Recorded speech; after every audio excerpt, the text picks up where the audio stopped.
poppin', family? It's the one and only, your friend, your homie, Juice. Wham. We back at it. If you're new to the channel, welcome. If it's not your first time, welcome back.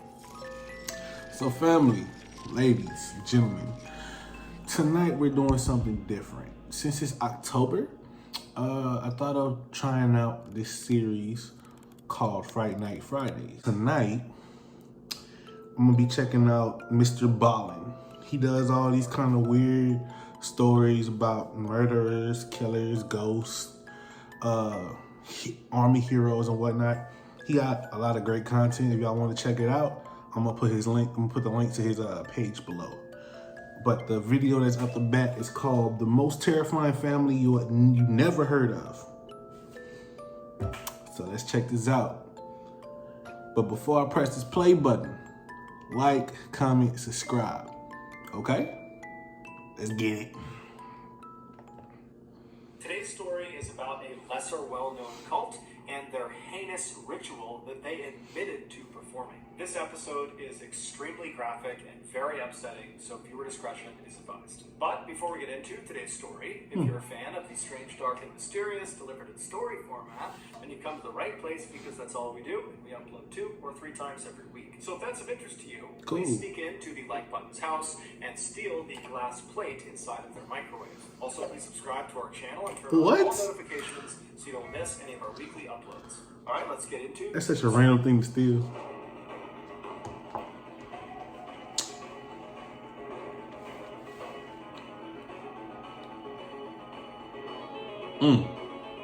Okay. In the early 1950s, Harold Alexander, who was a young stonemason living in Hamburg, Germany, came in contact with an old man named George Reel. George was the leader of a small religious group called the Lorber Society. This group, which never had a large membership at any point in their short history, was rooted in the Christian faith, but their views were far more extreme than the average Christian congregation. For example, many Christians believe in the concept of self-denial, which in layman's terms means to deny oneself some personal human pleasures, like certain sexual practices or the overindulgence of food or drinking. They still do that. All of this is done to gain favor with God. But George and the other members of the Lorber Society took this concept of self-denial to the extreme. They practiced it so aggressively and so literally that nobody in the society could really have a life of their own. All they could do to adhere to their society's very strict rules was to worship God 24/7. In addition to their very severe lifestyles, members of the Lorber Society also believed that anybody outside of their small society was basically evil. So Harold meets George. It's unclear exactly how he meets George, but he does, and immediately Harold is blown away by George. He thinks he's totally incredible, he's so charismatic, and apparently George felt equally highly about Harold. And so right away they have this friendship, they strike up, and Harold and his wife Drogma, they end up joining the Lorber Society. Drogma? They completely give themselves over to this very She looked like a lifestyle, and they listen to everything George tells them to do. And then very quickly, after Harold and his wife had joined this society, their leader, George, became very ill, and it became clear he was going to die soon. When George was on his deathbed, Harold went to visit him, and after speaking with him privately in this room, Harold emerges and he tells his wife that George has told him that he is going to be the next leader of the Lorber Society once George passes away.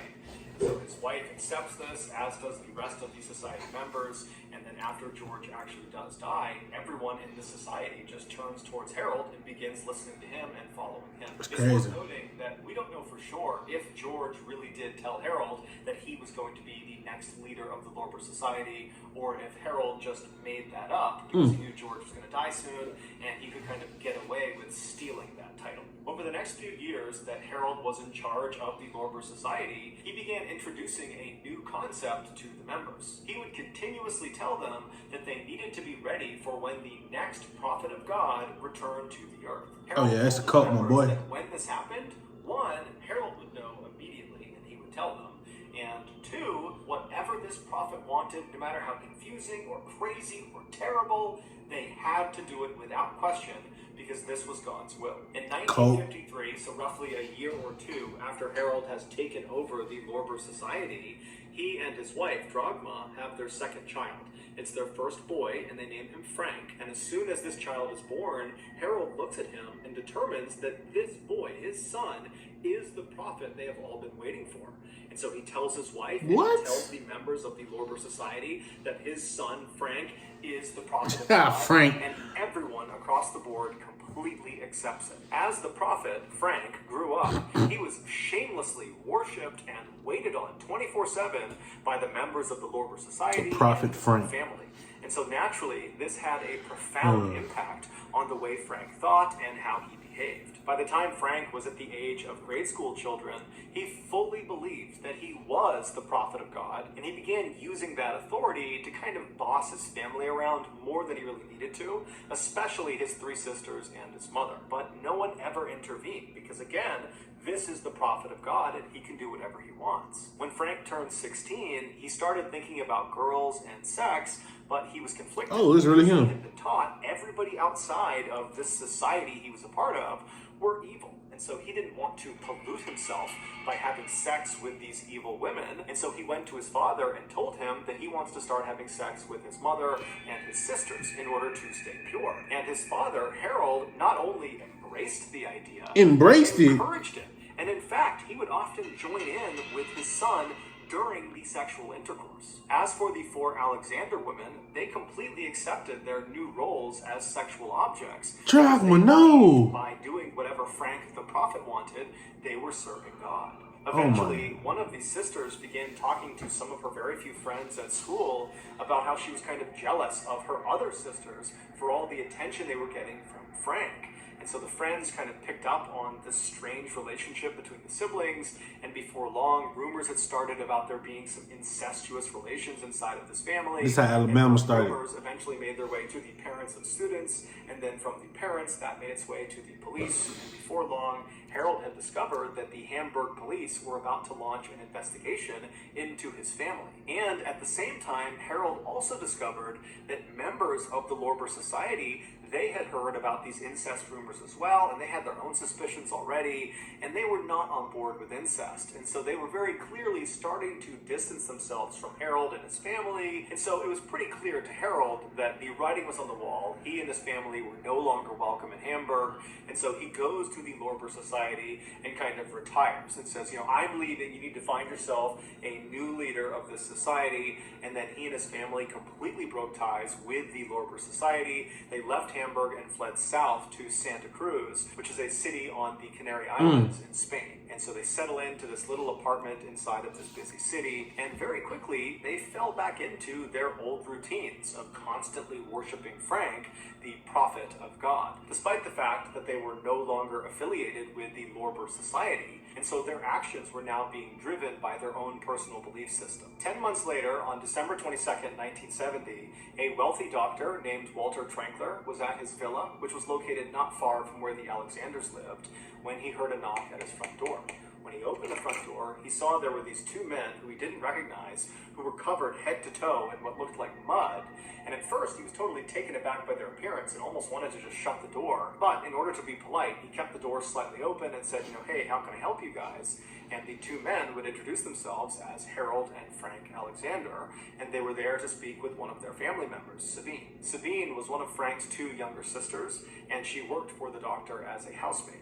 And so the doctor, he didn't know any of Sabine's family members, so he just kind of took their request at face value and said, hold on, let me go get her. And so he leaves the front door, he goes into the kitchen, and he finds Sabine, this 15-year-old girl, and he tells her that your father and your brother are waiting for you outside, they want to talk to you. And so Sabine, without saying a word, puts her knife and the food down, she walks out of the kitchen with the doctor, and as they're walking towards the front door, the doctor stops about 10 or 15 feet away from the front door to kind of allow Sabine to walk up and have a semi-private conversation with her relatives, although they're still inside of his house, so he didn't want to go too far. And so the doctor is standing maybe 15 feet away, wondering if he should just turn around or maybe just go into the other room to let them speak, when he overhears the father, Harold, say something truly horrific to his daughter. It was so shocking that the doctor stopped what he was doing, turned, and looked directly at Sabine to see how she was going to react to what she just heard.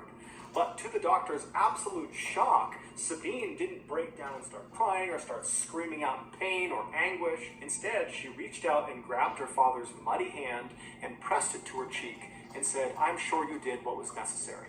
And then the two embraced. The doctor stood there, totally shocked, staring at these people, wondering what the heck they're doing. Y'all gotta go. Why are they here? What are they talking about? Is this really happening? And then he just kind of blurts out, "Hey, I'll be right back, stay right there." And then the doctor turned around and darted out of the front hall into another room where he barricaded himself inside, and then he called the police. When the police showed up, just Smart a few minutes man. later, they rolled into the front lot, and they saw Harold, Frank, and Sabine were still just casually standing in the front doorway of the doctor's villa, seemingly not really trying to go anywhere or do anything. And so the police get out of their car, they walk up to the trio, and they say, "What's going on? What are you doing here?" And Harold, very calmly and casually, tells one of the officers the same horrible thing that the doctor overheard him saying to Sabine. Except this time, Harold specified to the officers where this horrible thing took place. He said it happened inside of their apartment. The police were shocked at Harold's candidness and the fact that his two kids were standing right next to him and they're hearing what their father is saying. They too are just totally detached, very calm, as if nothing their father is saying is having any effect on them. It's just totally business as usual. And so the police asked Harold to repeat the story a few times to make sure they were hearing him correctly, and then they just arrested Harold and his two kids. After the three Alexanders were brought to the police station, 3 other police officers were sent over to the Alexanders' apartment in Santa Cruz to see if what Harold had said was actually true.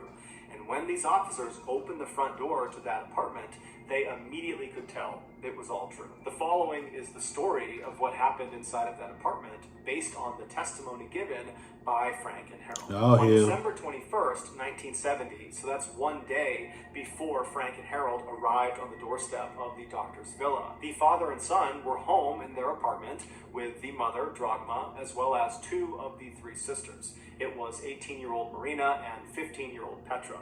The other sister, Sabine, she was over at the doctor's villa. She was staying with him for a couple of days while she worked there. At some point that afternoon, Dragma and Harold left the living room and went into one of the bedrooms to lie down and take a nap.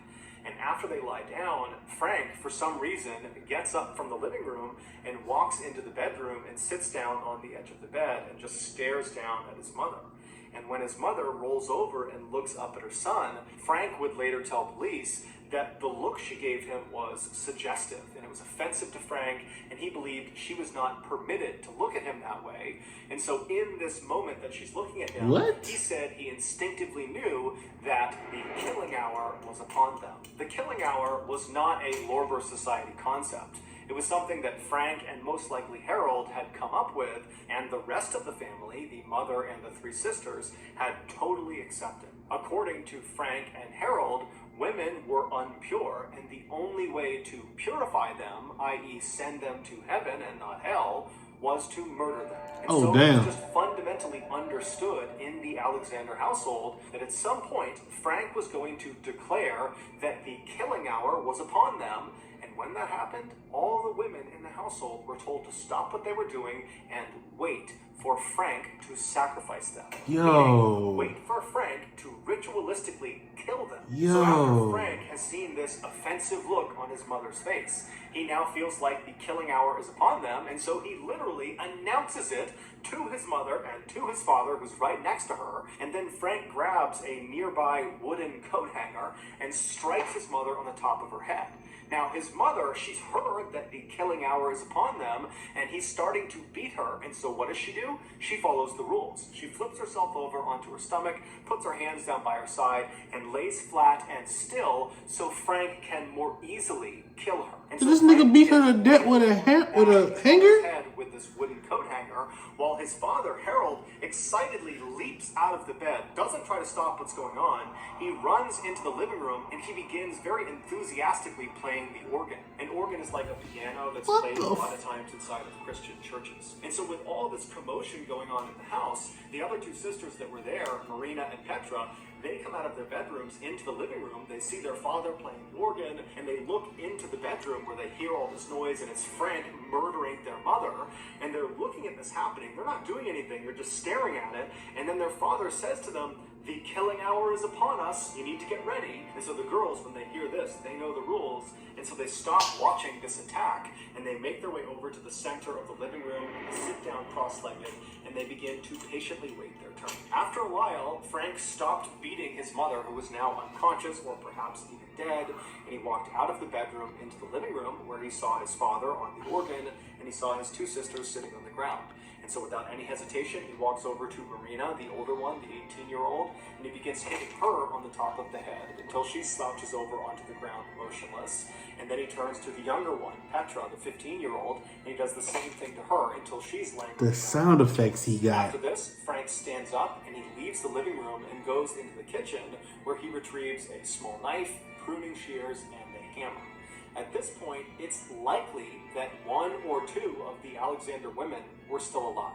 And so Frank, he comes back into the living room with these tools in hand, and with the organs blaring in the background, he begins the fact he got an organ playing in the video. breasts and genitals Yo. of his two sisters and his mother. And apparently this was a very slow and physically difficult task. Why he got these sound effects, man? Switching off. One person would be on the organs while the other was mutilating, and they would switch back and forth until all of the offending. These niggas having a studio collab on the organ while they catching bodies. This father and son committed was to cut the heart out of the mother, Dragma, and they wrapped it up in a cord and then nailed this cord to the wall as well. What type of devil shit is this? Three Alexander women, either dead or close to death, the father and son began running around the apartment, yelling and singing and rejoicing. They were extremely proud of what they had just done. Later that night, they left the apartment and slept in another property that they owned.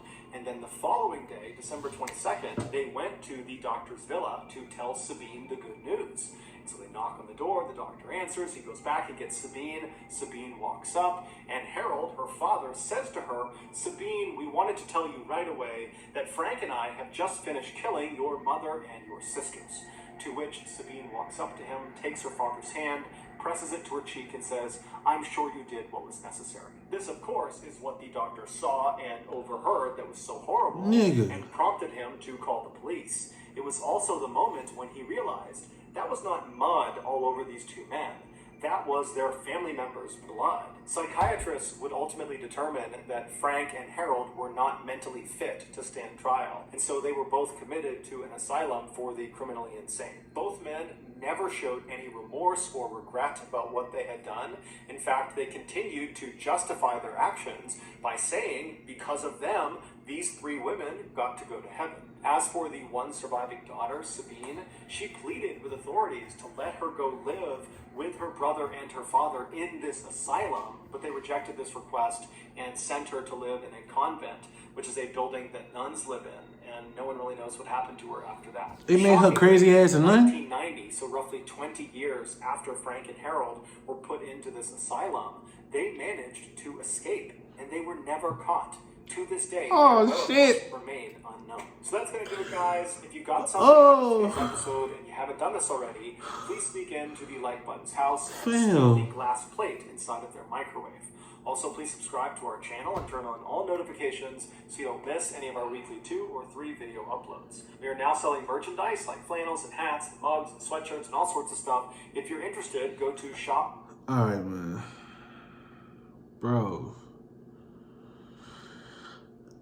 Bro, I don't know how to feel about this, man. And they're supposed to start the series off. God damn. I'm already tripping that he set a rule called the killing hour. And they legit just fell in line.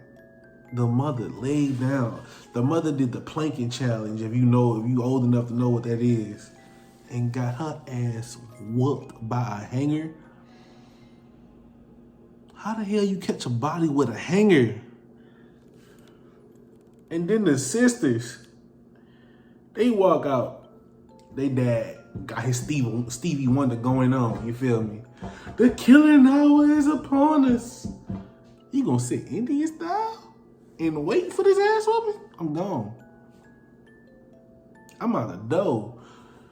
Oh my God. And then they cut the heart out and pin it to the wall. Like, bro, this is... Oh, hey, man. And then the scary part, these niggas escaped and didn't get caught. They escaped and did not get caught.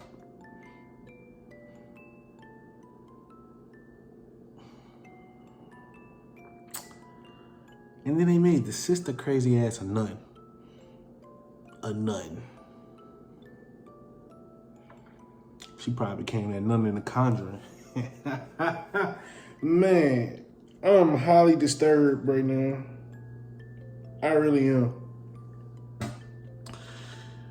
I guess that was the whole point. Oh man, I ain't gonna waste no more time. If y'all made it this far, much love. Like, comment, subscribe. Let me know if y'all want me to continue to do Fright Night Fridays. If y'all want me to do more videos from Mr. Ballen, or just, you know, anything else. If y'all have any ideas, let me know in the comments below. Never be stressed. Always be blessed.